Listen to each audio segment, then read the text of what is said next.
A citywide initiative to crack down on illegal signs. The Department of Code Enforcement has stepped up its efforts to rid Indianapolis of those unsightly signs that hang all over the right-of-way. WRTV6 reporter Jack Reinhardt joins us live tonight from the city's north side with the details on that move. Jack? Well, we've seen them all over Indianapolis, signs like this one that are tacked up on telephone and utility poles. And while they may be out of reach, they're certainly not out of sight. But the Department of Code Enforcement is taking steps to take them down.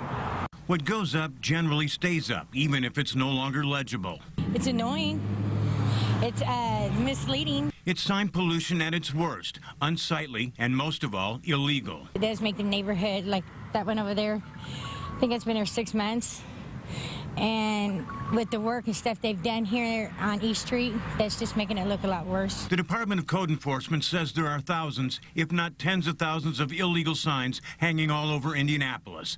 And if and when the sign comes down, the staple, the nail, or the screw that was used to hang it stays there indefinitely. And for utility workers like Steve Parker, it's a problem. Like they put them in these corners and they stay all these staples here. If you ever have to climb them, you can't get your hooks in the poles to climb them, and it just makes a mess on our poles.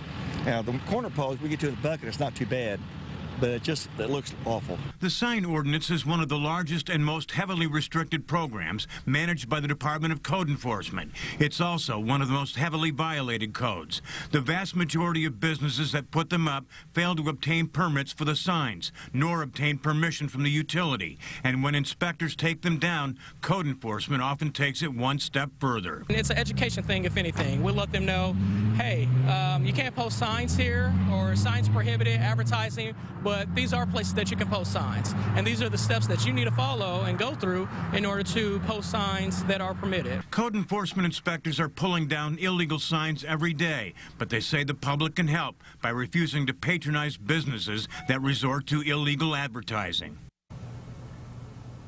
Now, the people who hang these signs rarely, if ever, get fined, and someone we spoke to today suggested that if you want to advertise, use Facebook. It's a lot cheaper, you reach a wider audience, and you don't run the risk of smashing your thumb with a hammer. Reporting live on the north side, Jack Reinhardt, WRTV6.